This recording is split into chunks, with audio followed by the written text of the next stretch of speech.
Quick intro, my name is Jeff Talbot. I'm a personal trainer at New York Sports Club. I'm also a personal trainer for John Casablanca's modeling agency, if you've ever heard of them. Basically, I'm a last-minute substitute for Ashley, who's also a very good trainer. Today, I'm still on the edge about what exactly I'm supposed to teach, but what I usually teach at John Casablanca's at my personal experience. I teach basic nutrition because most Americans do not have a concept of what basic nutrition is. Physical fitness, the necessity of physical fitness, not just for your body or your cosmetic looks, but also psychological, your well-being, okay, personal wellness, and also motivation. Okay, motivation is probably the thing that I specialize in because depending on what type of person you're working with, you really need to get inside a person's head in order to decide what they want from themselves, and then try to reflect that back on them to keep them motivated to get through their workouts.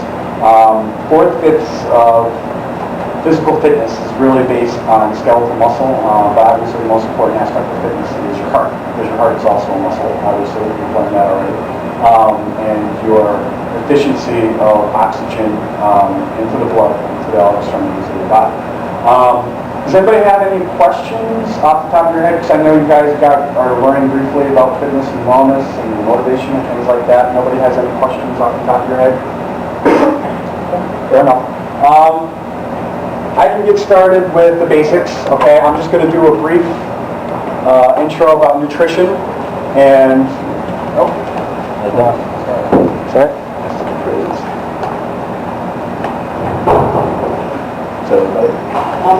Okay, I'll leave the door open. Nutrition. Okay, like I said before, most Americans don't have an understanding or do not have basic nutrition, and a lot of people don't realize this, especially with our children today. Okay, as far as statistics go, 17% of all Americans, as far as children go, are morbidly obese. Okay, that's not even including overweight, and a third of our current population in America is currently obese. Okay, not overweight, morbidly obese. Okay, and obviously, if you've learned anything from your course so far, if you've gone over symptoms and the repercussions of being overweight or obese, obviously there's hypertension, okay, which leads to heart disease and diabetes and things of that nature. Okay, so a lot of people don't take that seriously just because it's a long-term effect, which means it takes a long time for that to come about. But there's something called metabolic syndrome. And metabolic syndrome is basically inflammation of the organs, okay? And it affects organs, okay? So kidneys will affect your liver, which will affect, okay, your heart, your lungs, and it'll go back and forth, okay? But again, a lot of people don't understand that because it's a long-term thing that happens, okay, based on not just lack of exercise, but also your diet. A lot of people don't take it seriously, and what eventually happens is you get to a certain point where you have to have surgery, you have to be on a strict diet, you have to be on a strict exercise regimen, and for the first time in human history, our children are dying before our parents, okay? So if you think about that, okay, with our life expectancy throughout time, since the beginning, man, whatever you want to call it, okay, we've had a short life expectancy, but with current medical technology, we've been able to expand the longevity of our lifespan, right? But for the first time in history, because of the food we eat, okay, and our lack of exercise, okay, our children are actually dying before their parents, okay? And in fact,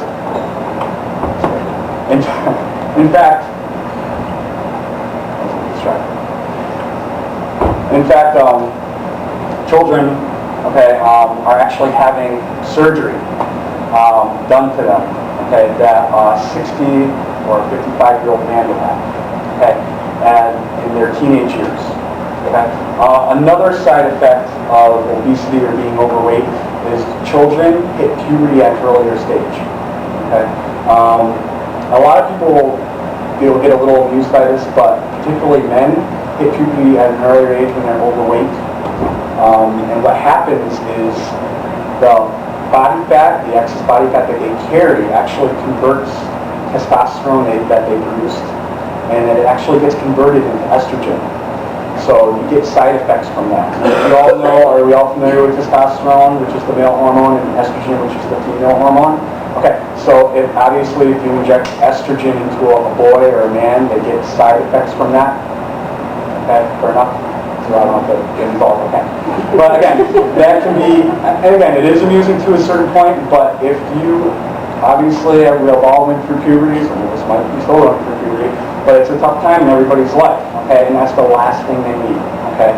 So it has a huge psychological effect, okay, and not to mention the hormones, okay, and imbalance in the hormones has a psychological effect on overweight people to a point where they feel apathetic, okay, and there has been people who are overweight between their hormones raging, their insensitivity, okay, and then people picking on them on top of that, and it's gotten to the point where they become suicidal and some kill themselves.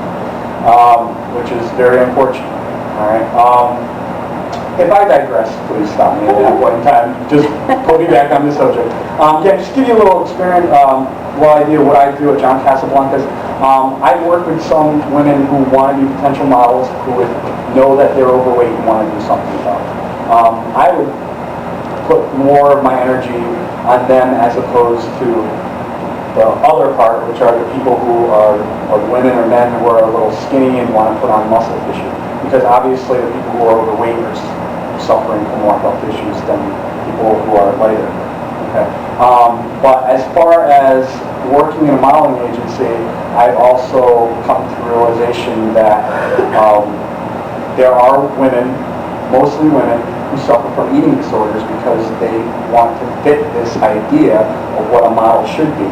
And know what right now modeling is evolving so that there's different aspects of modeling, plus size modeling, things of that nature. Ben Berry is a huge advocate. He started his own modeling agency in Canada when he was 14, and he's actually the person who started the campaign for Dove, the plus size models for the Dove campaign. Is everybody familiar with that? That came out a while ago, a few years ago. Okay, so again, we're trying to get modeling to evolve to different types because there's different demographics of people out there, and obviously there's a huge demographic of people that are overweight. So businesses want to market their business towards them, okay, for the sake of profit, which is fine. Okay, I want people to be comfortable in their own skin, but I don't want people to be hung up on what they see in the mirror. Okay, because obviously, if you know anything about eating disorders, you know that what they see is a distorted image. It's not real, it's false, okay? And what they need to realize is that they need to base their fitness on what they are able to do, okay? Their performance, okay? And stop focusing on what they see, okay? But I think I was originally talking about basic nutrition, so again, I'm sorry, I apologize if I digress. Basically, okay, a long time ago when we were cavemen, or cave women, or whatever you want to call it, okay, food was full of nutrients. It was considered nutritionally dense food, okay? So anything that came out of the ground, we need so much meat, but we are hybrids, okay, so we are capable of eating meat, but it's mostly plant-based. And as we evolved, okay, we started this processing thing with food, okay? So what happens is we start to lose the actual nutrition, okay, in food from processing and whatnot. So what they did was they did something called fortification, which they added nutrients and vitamins and minerals and things that our body needed back into the food. But in a way, in that sense, it's still artificial. So basically, if you want to eat healthy, you got to get back to the roots, literally. So a lot of things that I would say to a typical model at the modeling agency, I would tell them to eat a sweet potato as opposed to a potato. The reason why is it's lower glycemic, which means that it takes longer to break down into your system. Are you familiar with complex carbohydrates and the concept of so we understand that there's simple carbs and there's complex carbs, and we actually want a little bit of both. Okay. I hate the term bad carbs and good carbs. A lot of women use those terms, and that's kind of misleading. Okay, because again, an orange is not a bad carb. It's a simple carb. It's a natural fruit. Okay, cake, pie, that's a simple carb, but obviously that's not natural. Something like an orange.